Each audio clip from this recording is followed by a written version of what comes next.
Hello, my name is Keshwani. That's K-E-S-H-W-A-N-I, Keshwani. We are here because we want to prepare for SAT. We have been solving SAT math problems out of this book here, the official SAT study guide. If you do not own this book already, purchase one immediately. You're going to need it.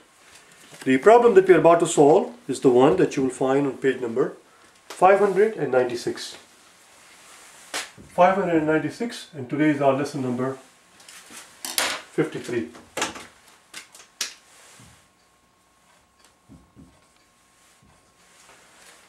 These questions that we are about to do are what are known as the grade-in questions. They are called grade-in questions because these are open-ended questions. There are no answer choices here for us to pick from. We are to grade in our own answer, and there are 10 of them, beginning with question number 9. There are 10 of them. That's important for us to know. Since there are 10 of them, that tells us that 9, 10, 11 are going to be easy, 12, 13, 14, 15 are going to be medium, 16, 17 and 18 are going to be hard, approximately. Let's look at the very first one. Number 9, even though it's the question number 9, on a scale of 1 to 10, number 9 is just 1. It's very simple.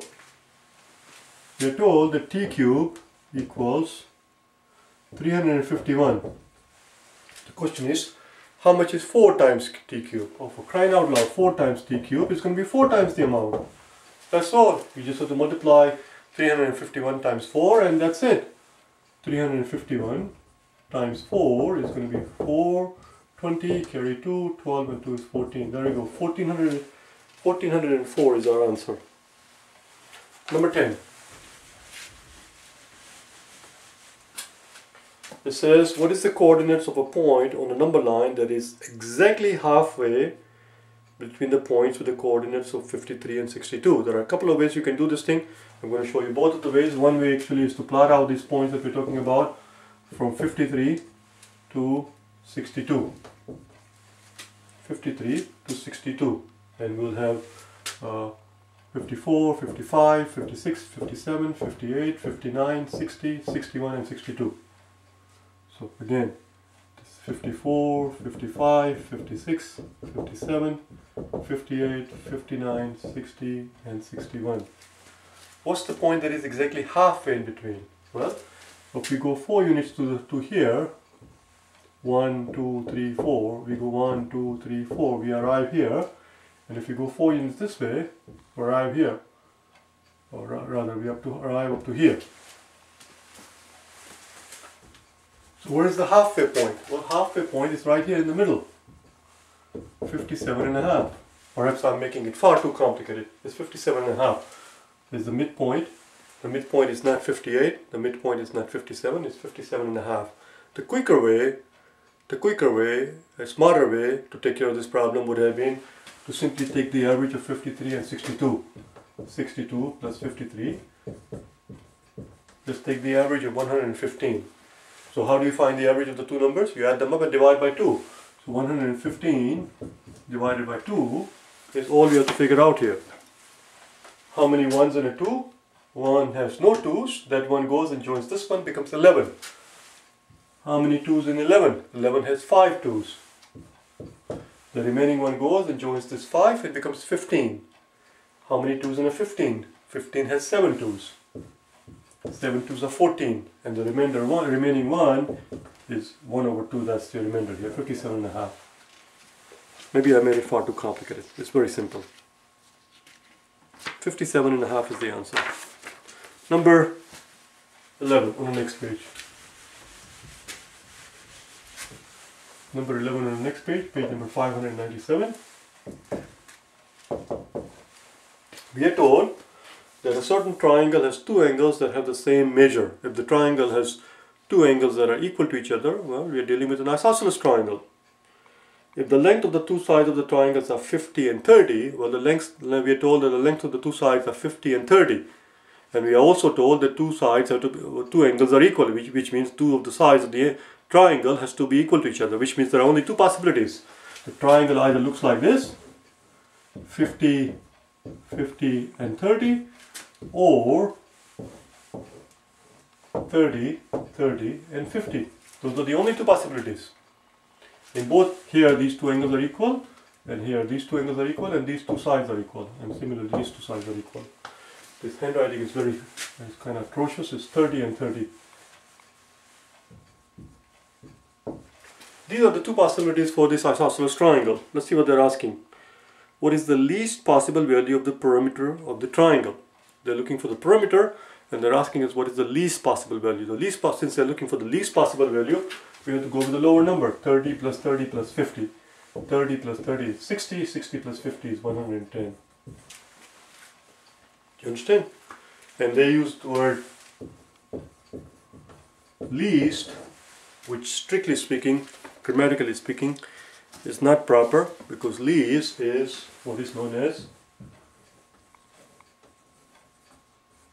superlative.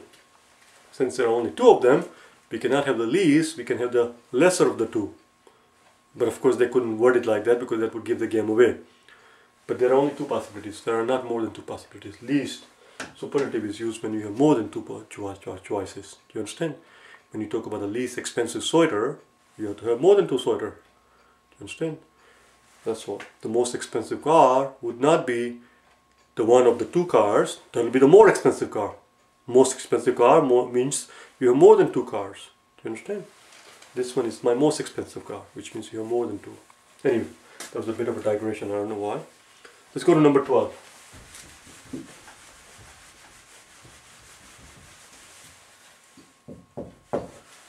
Number 12. In number 12, the concept that they're testing is this one. This is what is known as the difference of two squares. And this formula appears in the exam all the time. You must know this thing by heart, difference of two squares. This is how it goes. If you have x plus y and x minus y, if you were to multiply this out, we'll see x times x is x squared, x times y is xy, but because there is a negative sign there, let's put the x squared here. Positive x and a negative y, positive x and a negative y, it's going to give us negative xy, and then positive y and then positive x, which is going to give us positive xy. And finally, the positive y times the negative y, positive y times the negative y, is going to give us negative y squared. And what happens to the terms in the middle? The negative xy drops out with the positive xy. And we are left with x squared minus y squared. This is known as difference of two squares. And that equals x plus y times x minus y. And you have to know this thing, otherwise you cannot solve this problem. You have to know this thing. This is what they're looking for in this question. They're looking to see if you can apply this concept. We are told that x squared minus y squared equals 77. We are told that x squared minus y squared equals 77. We are also told that x plus y equals 11. We are also told that x plus y equals 11, which means x minus y must equal 7. Because 7 times 11 is 77. But that's not the end of the story. They're asking us what's the value of x. Well, that's very straightforward now. We know that x plus y equals 11. We also know that x minus y equals 7. If you were to add up the two equations here, very straightforward, simple linear equations. If you were to add up the two equations, the positive y and the negative y will drop out, and we'll end up with x plus x, which is 2x, equals 11 plus 7, which is 18, and x is 9. That's all. The answer is 9. That's all they're looking for. But we couldn't have done all this thing without knowing this formula. You have to realize immediately that that's what they're looking for. They tell us what x squared minus y squared equals to, and they tell us what the sum is. Well, if you know their sum, and if you know the difference of the two squares, we can find out the difference of the two numbers, which is 7. And once we have that, essentially what we have here are two equations. X plus y equals 11, and x minus y equals 7. Not essentially, that is exactly what we have. Let's go to the next one, number 13. Tameka. Alright, why not? Cut a circular pizza into a wedge-shaped pieces, one of which is shown above. the tip, it's important that you have the book in front of you. As I always tell you, do not depend on my reading the problem to you. I'm not going to do it for you. Do you understand? We are here to solve math problems. We are not here to babysit. You must open the book. You must read the problem. You must try to solve the problem on your own first before you watch these videos. You must be familiar with this problem. You must be familiar with the problem. It is not something that you are coming across or looking at it for the very first time. That should never be the case. Do you understand? So that's why when I sometimes do a lousy job of reading the problem, that's because I'm taking it for granted that you're already acquainted with it. So the tip of each piece is at the center of the pizza. All right. The angle at the tip is always greater than 20 degrees but less than 30 degrees. All right. Okay. All right. Enough of that. So here is our blasted pizza, and we're cutting a slice, and we are told that the slice that we are cutting, this angle that we are cutting, we are told that is more than 20 degrees and less than 30 degrees. Now listen, I introduced something here. This is not a big deal. This is nothing earth-shattering, but might as well get used to it. This letter here that we just, this is the Greek letter. It is read as theta. It is read as theta. And the Greek letter theta is what customarily is used to denote an angle in geometry problem. An unknown angle in geometry problem is usually denoted, is usually symbolized with the symbol, with the letter theta. Do you understand? It's just a custom. There's no other reason for it. It's just a tradition. It's just a convention. It's just an orthodox way of doing things, that when you want to denote an unknown angle, we use letter theta from the Greek alphabet. Theta. Do you understand? Just like when we're solving the algebra problem, typically we represent the unknown with a letter X. That's what we do typically. But why not letter Y or Z? We could of course do it. And a lot of the times we do it. But if you have it, traditionally it's theta. So that's what that is. This is our unknown angle theta. And we are told that the slice that we are cutting is more than 20 degrees but less than 30 degrees. I'm going to read one more time. It says the tip of each piece at the center of the circle. So this is the center of the circle they're telling us. And the angle at the tip is always greater than 20 degrees but less than 30 degrees. The question simply is, what is one possible value of the number of pieces into which pizza can be cut? Well, that's very straightforward. How many degrees in a triangle? A triangle has 360 degrees. So if you're going to cut this entire triangle, which is 360 degrees, into a 20-degree slices, then one possibility is that we'll have 360 divided by 20, which technically will go on this side, because 360 divided by 20 is going to be a bigger number. We'll have more slices than if you cut it a 30-degree slice. A 30-degree slice is going to be a bigger slice, and therefore you'll be able to cut the pizza into fewer pieces, fewer slices. So let's do it from the top here. So it's going to be 360 divided by 30, and another possibility is 360 divided by 20. These are the two extreme cases. The zeros drop out if you divide the top and bottom by 10, and 36 divided by 3. It's very straightforward. How many 3's in a 1? How many 3's in a 3? 3 has 1 3. How many 3's in a 6? 6 has 2 3's.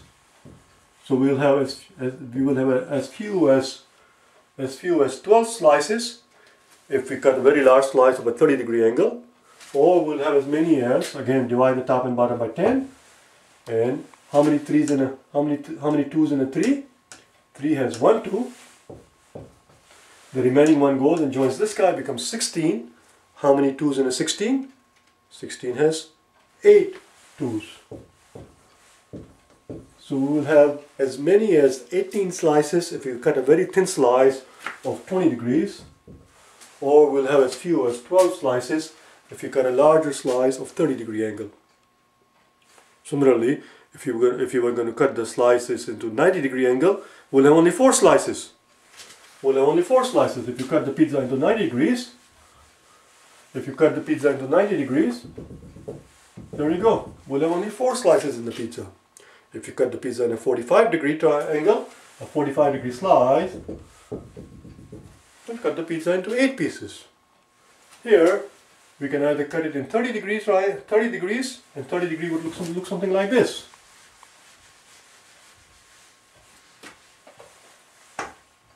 Here is our 90 degrees, and 30 degrees is something like this. You see, 30, 30, and a 30. 1, 2, 3. We'll have 3 slices from each quarter of the pizza, and therefore we will have as many as 12 slices. Or if you cut a thinner slices of 20 degrees, then we'll have as many as 18 slices. So the question here was, what is one possible value of the number of pieces into which pizza can be cut? And the acceptable answers are, and therefore the acceptable answers, why am I putting S at the acceptable answers are 12, 13. Are we allowed to cut 12 or not? It's always greater than 20 degrees. It has to be greater than 20 degrees, which means we cannot have 12 slices because we have to cut in a greater than 20 degrees. We would have 12 slices if we cut it into 30 degrees each. But we are told that it has to be, the number of slices, the angle has to be greater than 20 degrees and less than 30 degrees. We cannot cut a very thin slice of 20 degrees. We could cut it into 20.1 degree, but not 20 degrees. So we will not have as many as 18. It will be fewer than 18 and more than 12. So the number of slices, let's put it this way. Number of slices the pizza can be cut. Let's call it n, and n here is going to be more than 12. It can be 12, but less than 18. It has to be more than 12 and less than 18, which means the acceptable answers, the answers that they will accept. If you create in 12 or 18, it will be wrong. You can create in 13, you can create in 14, you could cut the pizza into 14 slices, you can create in 15, we can create in 16, or we can create in 17. But not 12 slices. 12 slices would have been the case if we were allowed to cut the slices into 30 degrees. But we are told that it has to be less than 30 degrees. It says it's always greater than 20 but less than 30 degrees. We can't cut it into 30 degrees. So if you cut it in less than 30 degrees, let's say 29 degrees, then at 30 degrees, as you can see here, at 30 degrees we would have had 12 slices.